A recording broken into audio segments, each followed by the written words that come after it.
देखिए, जल तत्व का जो संबंध बनता है एस्ट्रोलॉजी में, वो बनता है आपके सातवें भाव से। सप्तम भाव से जल तत्व का संबंध बनता है। सातवां भाव है कहाँ? तो ये बनता है आपकी कुंडली। यदि जिस भी कोई भी कुंडली का देखे होंगे, चाहे जैसे भी, आप अपने सातवें भाव को अपने जल तत्व से अनुमान लगा सकते हैं कि हमारे जो भी स्थितियां बन रही हैं वो सप्तम भाव के कारण बन रही। कब ये होता है? सातवां भाव आपका ये। यहाँ पे जो आपका ऑर्गन आता है किडनी, और आठवां भाव आता है यूबी, या सातवां भाव यूबी, आठवां भाव किडनी।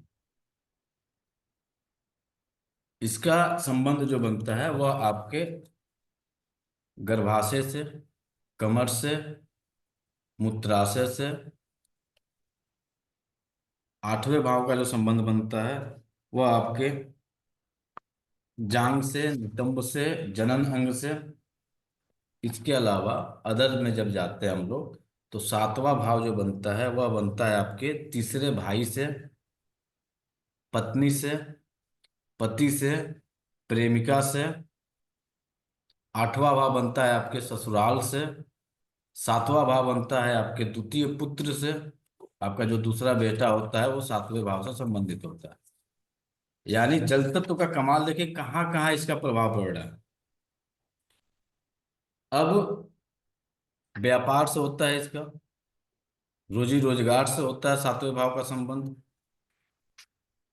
आठवें का जो संबंध होता है वो आपका मृत्यु से होता है, मोक्ष से होता है।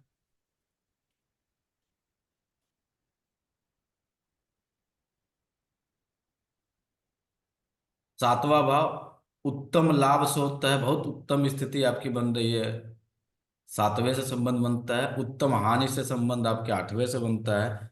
अब आपका जल तत्व यदि असंतुलित है, बहुत सिंपल सी बात समझिए, तो आपके इन सभी स्थानों पे भी समस्याएं पाई जाएंगी।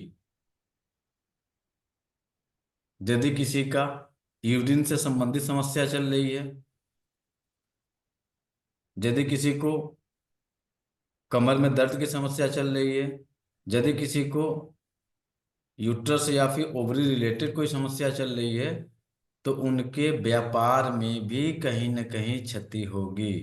पति पत्नी के रिश्ते में भी अनबन बनेगी। यदि किसी के बोन रिलेटेड समस्या चल रही है, क्योंकि किडनी का संबंध आपके बोन से होता है, तब भी आपके इन जगहों पे भी स्थितियां असंतुलित होगी। अब आप खुद सोच के देखिए, आप भाग किसके पीछे रहे हैं? पैसे के पीछे। वर्तमान स्थिति यही है कि हम आप जितने हैं सब पैसे के पीछे भाग रहे हैं। लेकिन एज जब हम पूरे एस्ट्रोलॉजी को यदि कनेक्ट करते हैं, तो एस्ट्रोलॉजी कनेक्शन में हमारे जो ऑर्गन आ रहे हैं, किडनी और यूरिनरी ब्लैडर आ रही है। और किडनी और यूरिनरी ब्लैडर के आने से यदि आपको सिम्टम्स ये दिखाई दे रहे हैं, जिसमें कमर का दर्द हो गया,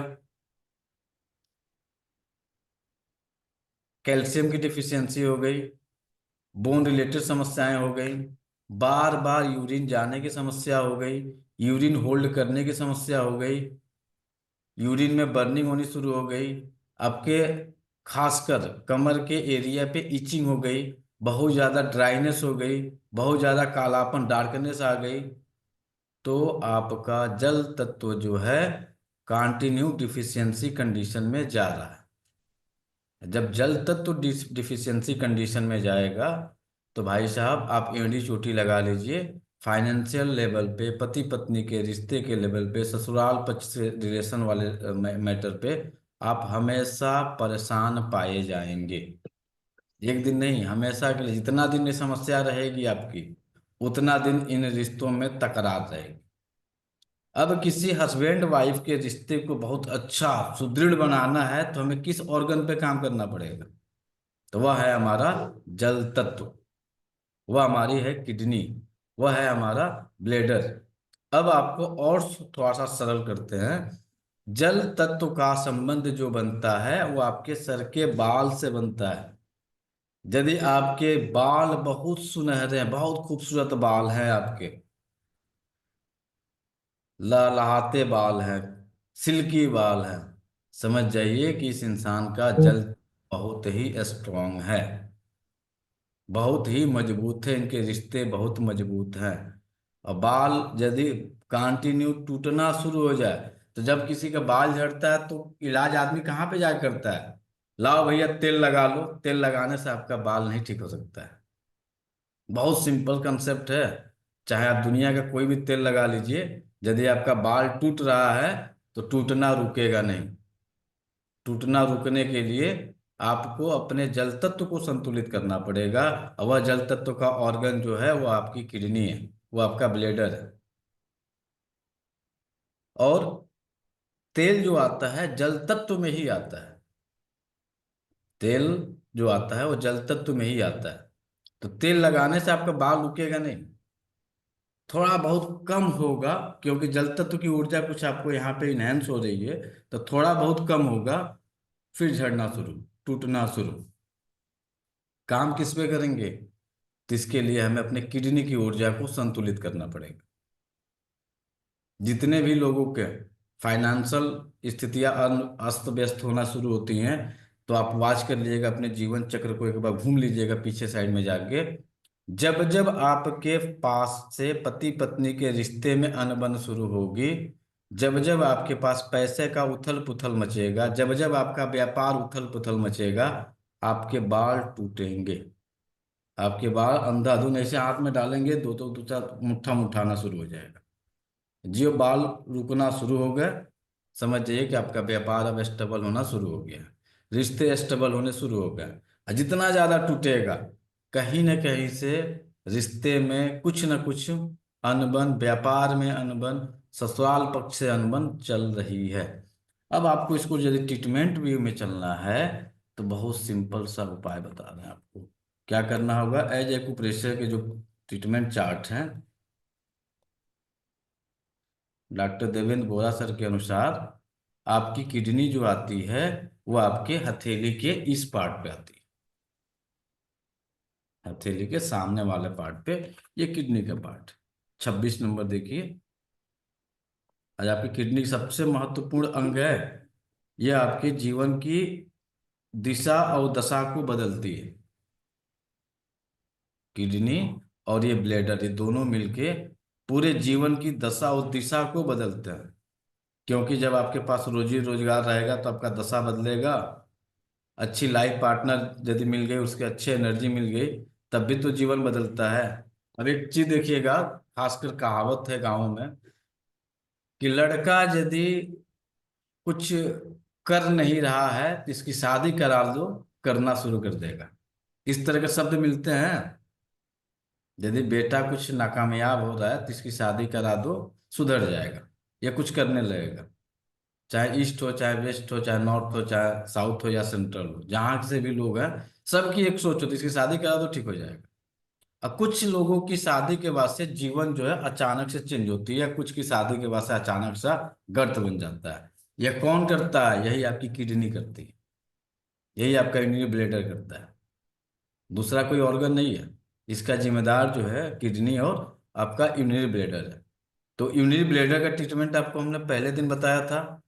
कलाई पे, ब्लैडर आपके कलाई पे आ रहा है, किडनी जो आ रही है आपके सेंट्रल में आ रही है। अब आप अपने हाथ को ऐसे थोड़ा सा डालिए, तो देखिएगा क्या ये पॉइंट को टच कर रहा है? ऐसे टच करके देखिए तो, जहाँ पे किडनी आपकी है वहीं पे जा रही है ये।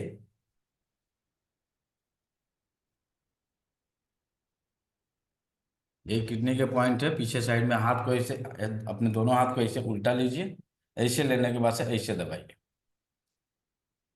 और इस पॉइंट पे थोड़ा सा अच्छे से प्रेशर देके देखिएगा।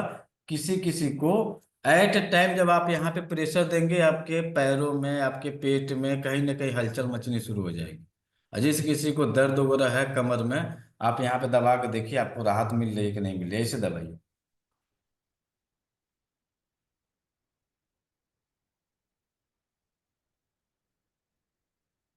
तो एक साथ जब आप इस तरह से प्रेशर देते हैं ना, तो आपका एक साथ चार ऑर्गन पे आपकी इलाज हो जाता है। पहला होता है ऐसे जब प्रेशर देते हैं तो किडनी, दूसरा हो जाता है स्टमक, तीसरा हो जाता है आपका थ्रोट, और चौथा हो जाता है आपका पैनक्रियाज। ये एक साथ 6 नंबर, 27 नंबर, 26 नंबर, 29 नंबर भी टच कर जाता है, 25 नंबर भी टच कर जाता है। इतने पे आपका हाथ जो है स्वतः यहाँ पे जा रहा है। और दोनों हाथों में लगातार प्रेशर करके देखिए क्या रिस्पॉन्स मिल रहा है। आपकी एनर्जी लेवल में कितनी इनहेंस हो रही है, कितनी ऊर्जा आपकी बढ़ रही है।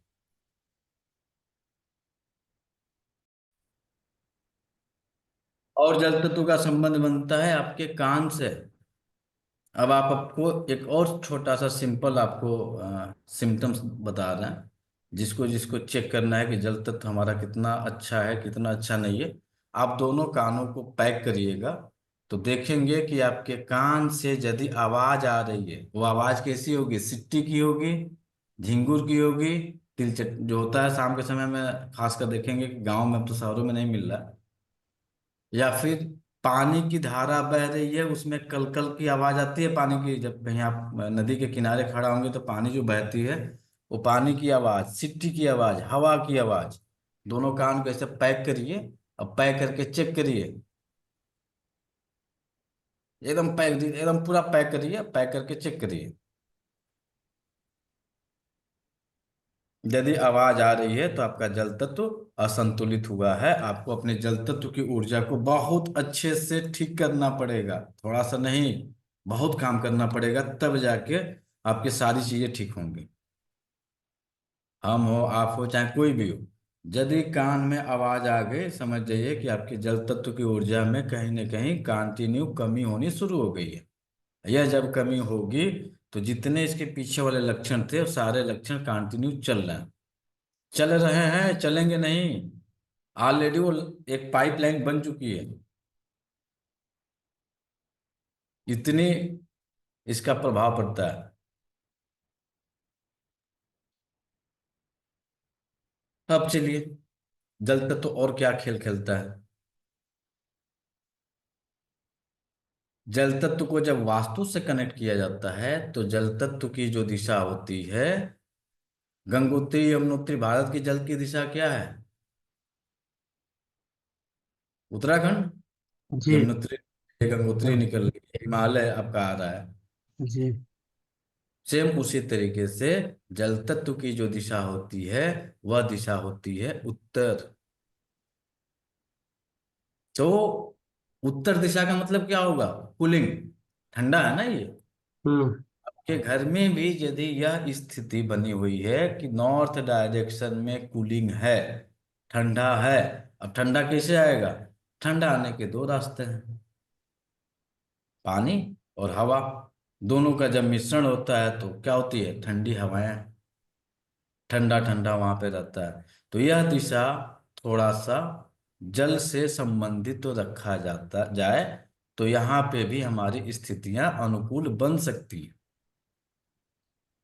अब बताइएगा कि यदि किसी के, कोई भी घर का वास्तु हो, किसी भी घर की वास्तु को बहुत सिंपल है, सिंप्लीफाइड वास्तु कर रहा है आपको, नॉर्थ की दिशा में जल चाहिए, जी। ठंडा है।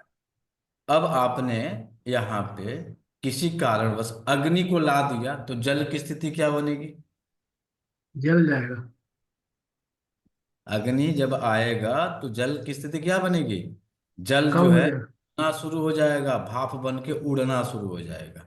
तो बाकी इधर वाले जो चार्ट है ना, बाकी जितने चार्ट हैं पीछे वाले, अब इन सबको ऐड करिए वहां पे। अभी जितना चार्ट आपको नोट कराए हम, उस चार्ट को यहाँ पे आप नोट करिए। क्या आपका यदि किचन नॉर्थ डायरेक्शन में चला गया तो ये सारे लक्षण है या नहीं।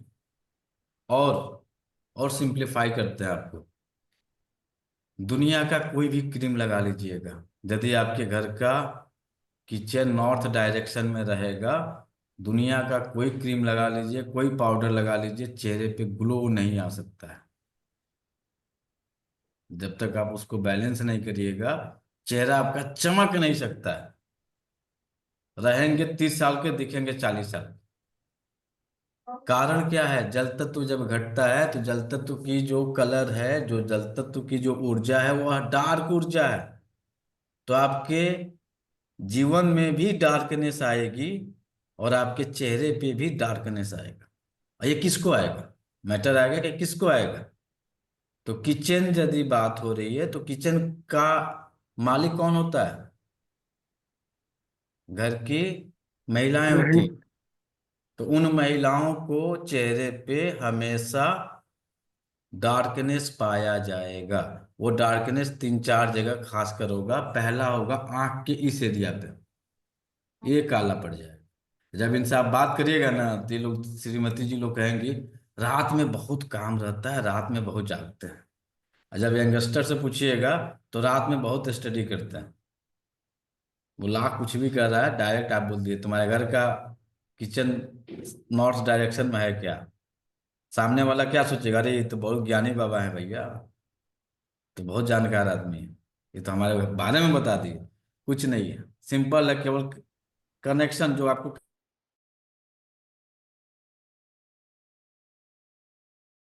डायरेक्शन में किचन हो या साउथ डायरेक्शन में बाथरूम, इसलिए आपको यह सिचुएशन परिस्थितियां बनी हुई। अब किसी को बैक पेन की समस्या आ रही है, जेनाइटल रिलेटेड समस्या आ रही है, ओवरी रिलेटेड समस्या आ रही है, यूट्रस रिलेटेड समस्या आ रही है, तो आप ट्रीटमेंट कहाँ करेंगे यदि वास्तु में जाते हैं तो? फाइनेंस रिलेटेड समस्या आ रही है, व्यापार में उथल पुथल मचा हुआ है, पति पत्नी के रिश्ते अनबन बने हुए हैं, एकदम हमको दोनों में कोई दिक्कत नहीं है, लेकिन जब अंदर घुसिएगा तो दोनों में रिश्ते केवल पब्लिक दिखाने के लिए इंटरनल रिश्ते खत्म हो गए। कौन कर रहा है? नॉर्थ डायरेक्शन में केवल अग्नि चली गई है, ये सारी चीजों को खत्म कर देगा। आप बहाना जो मर्जी सो बना लीजिए, जितना बनाना है बनाते रहिए, कोई मतलब नहीं है। ये इतना बड़ा खेल खेलता है। एक और बड़ी खेल होती है एस्ट्रोलॉजी में, जब कुछ ऐसे ग्रह जब आपके अटैच होंगे तो आप जहां जहां पे जाएंगे, जब आपकी लाइफ में ये चक्र घूमने वाला रहेगा, वहां वहां पे ये घूमते रहेगा। तो एस्ट्रोलॉजी क्या लिए होता है? डरने के लिए होता है? नहीं। जब मुझे ये पता चल गया कि मेरी समस्या यहाँ से आ रही है, तो हम उसको क्या करेंगे? खत्म करेंगे। क्या करेंगे जवाहर सर? यदि पता चल गया कि मेरी समस्या है, हम एस्ट्रोलॉजी चार्ट में देख रहे हैं कि ये ग्रह दशा हमारे इस परिस्थिति में बनी हुई है और हमारे साथ ये घटना जो है ऑलरेडी घट रही है, हो सकता है कि आगे भी घटेगी। तो हमारा ये काम है कि जो हमने पढ़ा, परिस्थितियों को देखा, उसके अनुसार अपने उसमें चेंज कर दिए। यही तो एस्ट्रोलॉजी है, थोड़ा डरने और डराने के लिए एस्ट्रोलॉजी, इतना ही है, बहुत सिंपल है। ये हो जाएगा वो हो जाएगा नहीं, आप ऑलरेडी जिससे जूझ रहे हैं वही चीज आगे होने वाली। अब उसके अनुसार आप अपनी समझदारी दिखा के, अपने जो पढ़ रहे हैं उसके अनुसार अपनी चेंजिंग कर दीजिए, आपकी सारी चीजें बदल जाएंगी। इतना ही तो है एस्ट्रोलॉजी और वास्तु। न डरने के लिए है, न डराने के लिए है किसी को, किसी भी एंगल से कहीं कुछ नहीं है। केवल आपको समझने की जरूरत है, समझ गए, इलाज कर लीजिए। चलिए, बाल, कान, दो चेक कर लीजिए। बाल टूट रहा है, बाल कम हो रहा है, कान में आवाज आ रही है, जब देखो तब कान में उंगली किए पड़ रहे हैं, तो आपके अंदर ये सारे सिम्टम्स धीरे धीरे धीरे धीरे पाए जा रहे हैं। पाएंगे नहीं, पाए जा रहे हैं। तो सिंपल ट्रीटमेंट है, दोनों हाथ को ऐसे पकड़िए, आगे रविश करिए, इस एरिया पे आएंगे तो आपका ब्लेडर आ जा रहा है, ऐसे, और ऐसे पकड़ के आप यहाँ पे प्रेशर दे दीजिए, तो आपको कमर दर्द में भी राहत मिलेगी, बाकी जगह भी राहत मिलेगी। अब बाकी अपने घर के वास्तु में उसको जो है सिंप्लीफाई है, थोड़ी सी जल तत्व की ऊर्जा यदि है घटी हुई है, उसको बढ़ा दीजिए, इतना ही है। अब आप सबको पता है कि जल की मात्रा कैसे बढ़ेगी। अब आपने गलती से, क्योंकि आप घर को तो तोड़ नहीं सकते हैं, किचन बना हुआ है तो उसको तो तोड़ना संभव नहीं है, तो हमें उस एरिया पे अग्नि का प्रयोग, ऑलरेडी खाना बनाना है तो करना पड़ेगा। तो जब जब आप खाना बनाइए तो क्या करेंगे, गवर्नमेंट जो है ना, जब कहीं पे कोई उसका फंक्शन होता है, तो उसके लिए यदि कोई भी फंक्शन होता है ना, तो उस फंक्शन के पहले जो है क्या करती है, फायर वाले को लाके रख दिया जाता है। अचानक से यदि आग लगेगी तो हम पानी को बुझा सकते हैं। और जब आपके घरों में जब कोई बड़े बड़े फंक्शन होते हैं, तो जब हलवाई खाना बनाता है तो देखिएगा अपने पास क्या रखता है, बाल्टी बाल्टी में पानी रख लेता है। सेम प्रक्रिया आप यही कर लीजिए, अपने चूल्हे के पास एक मटके में पानी भर के रख दीजिए, संतुलित होगा। यहाँ आग जल रही है, बगल में पानी है, तो ऊर्जा क्या होगी, उसका प्रभाव ज्यादा होगा कि कम होगा? कम हो आपका जाएगा। हो अब इससे कोई सस्ता फ्री का रेमेडी है कहीं? जाए। कहीं सस्ता इससे फ्री का रेमेडी है तो बताइएगा। यदि आपका किसी कारणवश नॉर्थ डायरेक्शन में किचन बन चुका है, आप उसको तोड़ नहीं सकते हैं। आप उसको जो है, भाई बनाने में बहुत पैसे लगते हैं, और कोई वास्तुकार महोदय आए कहे कि तुम्हारा ये वास्तु गड़बड़ है, किचन गड़बड़ है, इसीलिए तुम सारी समस्याएं चल रही हैं। तो सिंप्लीफाइड जो ट्रीटमेंट होगा, भैया किचन तो ऑलरेडी चल रहा है, बन नहीं सकता है, संभव नहीं है। तो उस जगह पे यदि आपने अग्नि की मात्रा को बढ़ाया हुआ है, अग्नि की मात्रा को कम कर दीजिए। वहां से तो हटा नहीं सकते किचन, वो तो रहेगी। अब हमें वहां पे जल की मात्रा को बढ़ा देना है। तो जब जब हम चूल्हा जलाएंगे, तब तब पानी की मात्रा वहां पे, चूल्हा की साइज ये है, तो पानी की मात्रा हम वहां पे एक मटके में, एक बाल्टी में, कोई तसले में, जो भी आपके पास उपलब्ध है, वहां पे अपने जस्ट चूल्हे के बगल में रख दीजिए। उस पानी को मन करे तो सब्जी धोने में यूज कर लीजिए, बर्तन धोने में यूज कर लीजिए, या फिर जे जो आपको यूटिलाइज करना है उस परिस्थिति में आप यूटिलाइज कर लीजिए। सिंपल है। तो ये हो गया जल तत्व का आपका लगभग सिंप्लीफाई छोटा मोटा इलाज।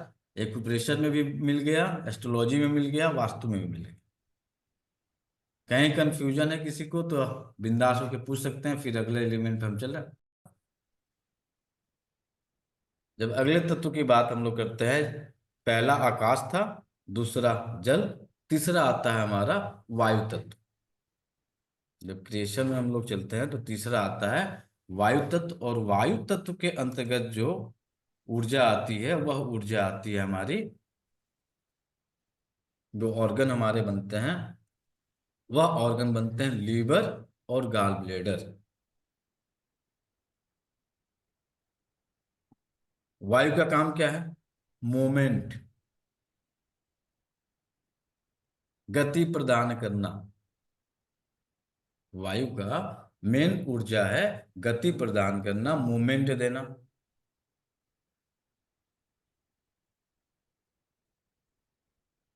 अब इससे संबंधित जो रोग होते हैं, वो रोग आप और हम खुद पैदा करते हैं। कैसे पैदा करते हैं?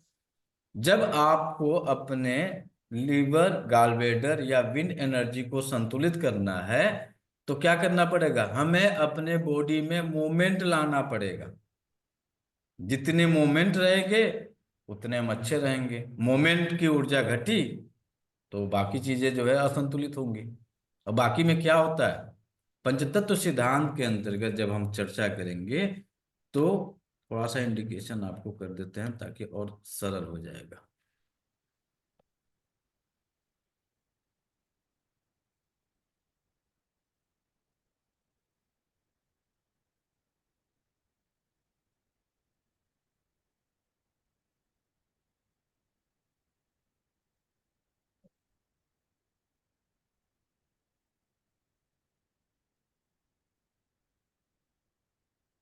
वायु तत्व जो होता है, वायु की जब अधिकता होगी तो पृथ्वी की कमी होगी। जब वायु की कमी होगी तो पृथ्वी की अधिकता हो जाती है। और सरल भाषा में, जब जहां पेड़ पौधे रहते हैं वहां पे मिट्टी क्या हो जाती है, कम हो जाती है। और जहां पेड़ पौधे नहीं रहते हैं वहां पे मिट्टी बढ़ जाती है। बहुत सिंप्लीफाई है। तो जब आप अपने शरीर का मूवमेंट नहीं करेंगे, तो आपके शरीर में जब पृथ्वी तत्व की वृद्धि होगी तो क्या होगा? मोटापा आएगा। जब नेचर में जब पेड़ पौधों की कमी होती है तो क्या होता है? मिट्टी का अंबार लगता है, टीला बन जाता है। ठीक। जब आपके शरीर में विंड की कमी होगी तो आपके भी शरीर में मिट्टी तत्व की वृद्धि होगी। मिट्टी तत्व की वृद्धि होने का मतलब कि आपके पास मोटापा आएगा। अब आप सिंपल आसान भाषा में सोच के बताइएगा, मोटापे का इलाज क्या है? ना चालू कर दीजिए। सर पृथ्वी तत्व कम करना और वायु मोटापे का तत्व इलाज को क्या बढ़ाना। है? मूवमेंट। मूवमेंट। बाकी भाई साहब दुनिया का जो दवा खाना है, जो करना है कर लीजिए, आपका मोटापा नहीं जाने वाला है। मोटापा लेके जाना है, खत्म करना है, मोटापा को संतुलित करना है, तो आपके पास एक ही इलाज है, वह इलाज है मोमेंट। अभी क्या होगा, कुछ लोग कहेंगे फला कंपनी का शेक पी लोगे तो तुम्हारा वजन घट जाएगा। नो डाउट कि घटता होगा, घटता होगा, लेकिन ये कंपनी वाले बड़े बहुत बड़े होशियार हैं। उसके नीचे कहेंगे कि ये शेक पियो, ये चाय पियो, ये टेबलेट खाओ, और उसके नीचे देंगे कि आपको इतना घंटा टहलना पड़ेगा, आपको डाइट में ये चीजें बंद करनी पड़ेगी, तब जाके कम होगा। ये डायरेक्ट नहीं कहेंगे कि तुम टहल लोगे तो तुम्हारा कम हो जाएगा, तुम अपने बॉडी को मूवमेंट में कन्वर्ट कर लोगे तो ठीक हो जाएगा। कोई कहता है तो बता दीजिए, या कोई कहती है कंपनी के लाओ भैया बिना मूवमेंट किए तुम्हारा वजन घटा देते हैं, तो भैया संभव है सर? इम्पॉसिबल है, असंभव है। हाँ ये काम जरूर हो सकता है कि इतना करके पैसा जरूर कमाया जा सकता है, कि बिना दवा खाए, बिना टहले, बिना एक्सरसाइज किए आपका वजन घटा देंगे। एक ही है, पैसा कमा सकते हैं, बाकी सामने वाले का रिजल्ट नहीं दे सकते हैं। नेचुरल तरीके से हर इंसान का 5 kg वजन, 5 दिन खाना जब नहीं खाएगा ना तो 3 4 5 किलो अप डाउन हो जाएगा। तो अगला खुश हो जाता है कि हमारा वजन घट गया। नहीं घटता है क्षमता तो 8 kg के बाद से घटाओ, केवल शेक पिला के, चाय पिला के, जो भी आप दवा खिला के। अब तो आगे आके ड्रॉप में पी लो हम पतले हो जाएंगे, नहीं हो सकते हैं। उसका सिंपल है, आपको मूवमेंट में कन्वर्ट होना पड़ेगा। जब तक आप मूवमेंट में कन्वर्ट नहीं होइएगा, जब तक आप चलिएगा नहीं, टहलिएगा नहीं, दौड़िएगा नहीं, काम नहीं करिएगा, आपका मोटापा नहीं जा सकता। तो जितने लोगों को मिथ्या लगी हुई है कि सर हमको मोटा पतला होने का कोई पॉइंट बता दो, तो पॉइंट काम कहाँ करेगा? जब आप बाकी काम करेंगे उसके बाद ही यह काम करेगा। और ये क्या क्या करता है, जब किसी का लीवर गॉलब्लैडर जब गड़बड़ होता है, ये बहुत बढ़िया बढ़िया रोग देता है, इतना बढ़िया बढ़िया रोग देता है कि आप सोच नहीं सकते हैं। अब आप बताइए, जब हवा चलनी बंद हो जाएगी तो क्या होगा? किसी कारणवश ऑक्सीजन की कमी हो जाए तो आपके साथ क्या घटना घटित होगी? दम घुटना शुरू हो जाएगा। यही होगा ना सर? जब हवा की मात्रा कमी हो गई, ऑक्सीजन की कमी हो जाएगी तो दम घुटना शुरू हो जाएगा। सेम उसी तरीके से जब आपके बॉडी में विंड एलिमेंट असंतुलित होता हो जाता है, तो जब किसी को दम घुटता है तो क्या होता है? बेचैनी में रहता है, गर्दन हिलाता है, तड़पड़ तड़पड़ा तड़पता है। तो जब किसी भी इंसान के शरीर में विंड एलिमेंट असंतुलित होगा, तो जिस तरीके से वो तड़पड़ा तड़पन जो थी ना वहां पे, सेम तड़पन इसके जीवन में कन्वर्ट हो जाएगी, और सेम मोमेंट यहाँ पे कन्वर्ट हो जाएगी। क्या करेगा? हर काम में बेचैनी में रहेगा। सिंपल सी बात है। जब उसे घर में भी आप चेक कर लीजिए, आपके घर में जितने ये विंड एलिमेंट्स असंतुलित वाले हैं तो कैसे रिएक्शन करेंगे? मुझे जल्दी दो, जल्दी दो, मुझे जाना है, मुझे जाना है, जाना कहीं नहीं। जब आप कहीं ट्रैफिक में खड़े होंगे तो हॉर्न पे हॉर्न बजा रहा है, रेड लाइट लगी हुई है फिर भी हॉर्न पे चढ़ा हुआ है। क्या हो रही है? तड़पन हो रही है। कौन करवा रहा है? विंड एलिमेंट करवा। जब भी वो बात करेगा तो आदमी जब दम घुटता है तो क्या करता है? या तो चिल्लाएगा, यही नहीं करेगा? तो सेम परिस्थिति यहाँ पे भी बनती है। जब किसी के बॉडी में विंड एलिमेंट असंतुलित हो जाएगा तो वह चिल्लाना शुरू कर देगा, छोटी छोटी बातों पे रिएक्शन करना शुरू करेगा, चिल्लाना शुरू करेगा। विंड का खेल है। तो यदि आपके व्यवहार में यह परिस्थितियां बन रही हैं कि आपको बहुत ज़्यादा बेचैनी हो जा रही है, बहुत ज़्यादा चिल्लाने की सिम्टम्स आ जा रहे हैं, जब देखो तब जल्दबाजी में रह रहे हैं, कंटिन्यू भागने के मोमेंट में रह रहे हैं, या फिर एकदम अस्थिर पड़े हुए हैं, तो क्या स्थिति है? आपका वायु तत्व ही असंतुलित हुआ है, और कुछ नहीं है। केवल लीवर को ठीक कर लीजिएगा, यह सारी चीजें धीरे धीरे ठीक हो जाएंगी। गॉलब्लैडर को ठीक कर लेंगे तो ठीक हो जाएगा। विंड एलिमेंट या लीवर के थ्रू जो है क्या क्या अन्य चीजें मिलेंगी, जब यह संतुलित की स्थिति में रहेगा तो आप एकदम परफेक्ट रहेंगे, आपको सुबह उठेंगे एकदम एनर्जेटिक लगेंगे। जब किसी का विंड एलिमेंट संतुलित रहता है या लीवर किसी का ठीक है, तो जब सुबह उठेगा तो एकदम उसकी एनर्जी लेवल हाई रहेगी।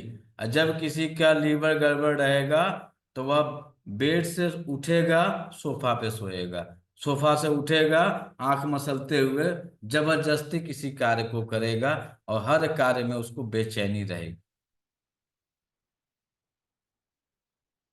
बेचैनी रहेगी। कुछ लोगों को देखेंगे भुन भुन भुन भुन भुन भुन भुन भुन भुन भुन आते रहते हैं, जैसे मधुमक्खी भिन भिन आती है ना। आप उसको आप ही के घर में करिए कप चाय बना दो, तो पहले भिन भिन आएगा, चाहे आपकी श्रीमती हो, चाहे सिस्टर हो, चाहे मदर हो, कोई भी हो, या आप स्वयं क्यों ना हो। और वही जब लीवर बैलेंस आएगा, हाँ चाय चाहिए आपको, 2 मिनट रुकिए हम ला के देते हैं। बहुत प्यार से देंगे। लीवर गड़बड़ रहेगा तो क्या होगा? अरे यार छान ना लो, बना तो दिए तुम। इतना भी नहीं कर सकते। ये लोगों की जुबान होती है, क्योंकि अब थोड़ा सा स्टेटस बदल रहा है ना, तो मियाँ बीवी दोनों काम कर रहे हैं। तो यहाँ पे एक तो जिसका लीवर गड़बड़ रहेगा, बनाते हैं रुको तो, और यदि बना भी दिया तो एक्शन उसका आएगा, अरे यार छान तो लो, बना तो दिए। कौन करा रहा है? ये लीवर करवा रहा है, ये गॉलब्लैडर करवा रहा है, और कोई नहीं करा रहा है। वही जब संतुलित की स्थिति में रहेगी, एक जुबान पे आई कि चाय पीने की इच्छा हो रही है, सेकेंडों नहीं लगा चाय सामने आए, बैलेंस है। चाहे वो बनाए चाहे वो बनाए, दोनों में कोई बना दे। क्योंकि आज के डेट में परिस्थिति ऐसी बदल गई है कि हम ही बनाएंगे। हम ही क्यों करेंगे, तुम करो। तो तुम करो तो ये जिसका लीवर बैलेंस रहेगा, दोनों में जो समय मिलेगा उसके अनुसार वो कर लेगा। जब गड़बड़ हो जाएगा टरकाएगा, यदि करेगा भी तो भुनभुनाएगा, वो एकदम तरोताजगी एनर्जेटिक नहीं रहेगा। ऐसे लोगों की एक और खूबसूरती होती है, अपने घर के हर खिड़की दरवाजे को बंद करके रखेंगे। बीमार जब आपका लीवर होगा, बीमार गॉल ब्लैडर होगा, तो आप दरवाजे खिड़कियों को बंद करके रखेंगे। दरवाजे खिड़की से क्या आता है? हवा। इसको हवा अच्छी, ऑक्सीजन। इसको हवा अच्छी लगेगी नहीं। ये जितने लोग माफी चाहेंगे, जितने थोड़ा सा 70 80 90 100 किलो वाले लोग हैं, आप अपनी लाइफ चार्ट को देख लीजिए। सुबह जब सो के उठते होंगे ना, और आपसे कह दिया जाए चलो थोड़ा सा बाहर घूम के आओ, अरे नहीं यार अभी ठंडा है, अभी हम नहीं जाएंगे, थोड़ा सा रुक के जाएंगे। चेक कर लीजिए अपने आप को। इनसे कह दीजिए कि दरवाजे खिड़की खोल के सो जाओ, तो उनके जुबान से आएगा मच्छर आएगा, मच्छरदानी लगा के नहीं सोएंगे। यदि मच्छरदानी लगाएंगे भी तो खिड़की बंद कर दो, वो अच्छा हवा नहीं आ रहा, हवा अच्छी नहीं लग रही। चाहे ठंड की हवा हो, चाहे गर्मी की हवा हो, चाहे बसंत ऋतु की हवा हो, चाहे कोई भी हवा हो। कौन करवा रहा है? तो लीवर करवा रहा है। लीवर गॉलब्लैडर जब और असंतुलन की स्थिति में जाता है, तो ऐसे लोग हमेशा बोरियत फील करते हैं। बोरियत का मतलब समझ रहे हैं? यदि उनके जिम में काम थोड़ा सा भी नहीं मिलेगा, अरे यार बकवास काम, कहीं और चलता है। ठहराव नहीं रहेगा, ठहराव रहेगा ही नहीं, किसी कार्य में इनका मन ही नहीं लगेगा। कौन करवा रहा है? लीवर करवा, गॉलब्लैडर करवा रहा है। जब यह और गड़बड़ होगा, तो जब ये बातचीत करेंगे या कुछ भी कोई भी कार्य करेंगे, तिनके बॉडी में मूवमेंट ज्यादा पाया जाएगा। वो क्या मूवमेंट होगी? देखेंगे कुछ लोग को पैर ऐसे हिलाते रहते हैं, अप डाउन अप डाउन। किसी को देखेंगे हाथ ऐसे मूवमेंट करते रहेंगे, आवश्यकता से ज्यादा मूवमेंट। किसी को गर्दन में मूवमेंट रहेगा, किसी की बॉडी में कंधा ऐसे उचकाते रहेंगे। कौन करवा रहा है? ये गॉलब्लैडर और लीवर करा रहा है। छोटी छोटी चीजों पे चिल्लाना कौन करवाता है? गॉलब्लैडर और लीवर करवाता है। चिल्लाना, गाली देना, चिल्लाना, गाली देना, एब्यूज करना, ये लीवर और गॉलब्लैडर का खेल होता है।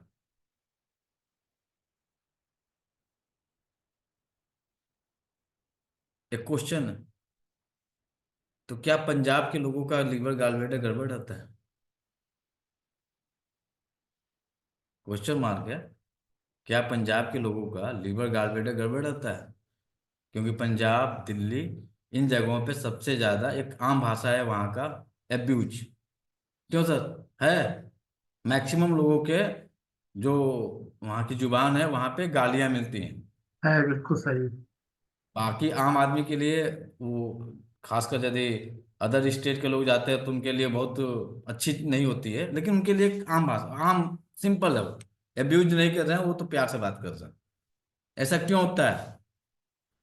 खोजिएगा। बाकी कल इस पे हम डिस्कशन करेंगे। इस पे आप लोग खोजिएगा।